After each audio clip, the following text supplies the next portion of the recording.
Wait, what? Is that all there is? Manhattan District Attorney Alvin Bragg has handed down his charges against Donald Trump, and this is what we get? 34 cut and placed claims about bookkeeping misdemeanors that somehow he has magically managed to turn into felonies, and Class E felonies at that, because of, well, actually, he won't tell us? Seriously? Yes, that's right. It's the Donald Trump indictment fizzle right here on Busting the Narrative.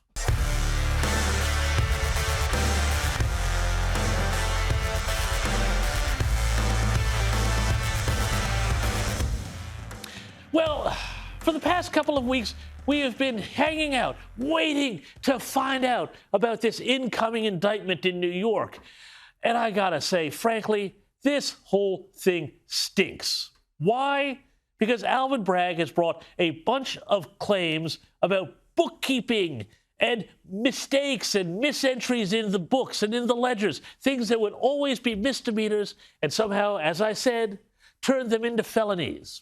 Now, here's Bragg talking about that. In my remarks, I mentioned a couple of laws, which I will highlight again now.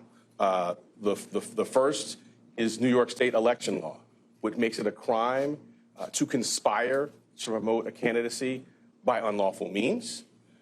I further indicated a number of unlawful means, including more additional false statements, including statements that were planned to be made to tax authorities. I also noted the federal election law cap on contribution limits. But why weren't there those crimes charged? Why wasn't he charged with those crimes? Well, I'm not going to go into our deliberative process on what was brought. The charges that were brought were the ones that were brought. The evidence in the law is the basis for those decisions. And the question then becomes, why didn't he mention any of these charges in his indictment? Well, I've got a thought. It's because federal prosecutors, the Department of Justice, no friends of Donald Trump, it should remember, looked at the possibility of opening a case into this Stormy Daniels matter and the hush money and campaign violations and said, you know what? Thanks, but no thanks. Or because when it comes down to it, glorifying this whole thing as what they're now calling a catch and kill scheme. That's how they refer to finding out about stories and then knocking them dead. Ooh. Well, that ignores the fact that politicians have been doing this, rightly or wrongly, since the beginning of time. Hell, back in 1992, the Bill Clinton campaign, remember him? He had another name for it all. They called it bimbo eruptions.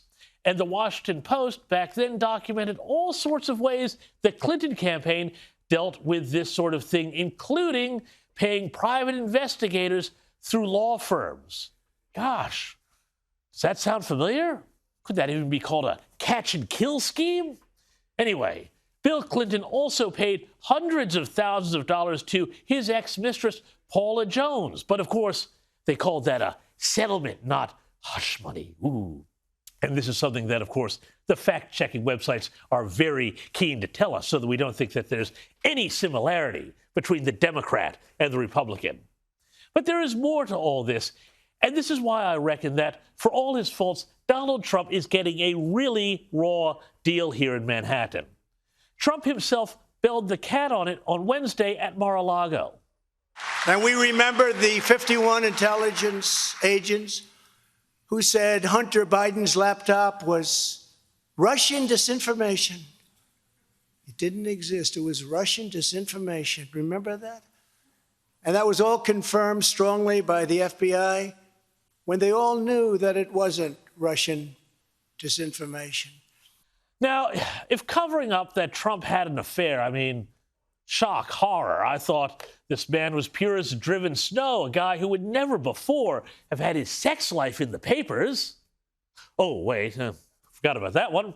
Well, then surely trying to stop reporting on a laptop full of information that had been shown to be full of all sorts of serious, credible allegations of corruption by the Biden family, well, trying to step on that would not only be a campaign finance violation, but also a civil rights and First Amendment violation as well.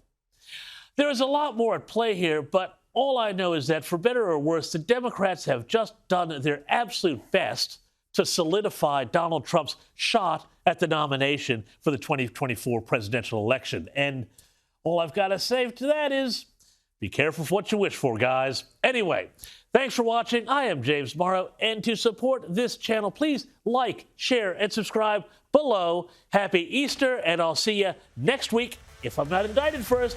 Bye-bye.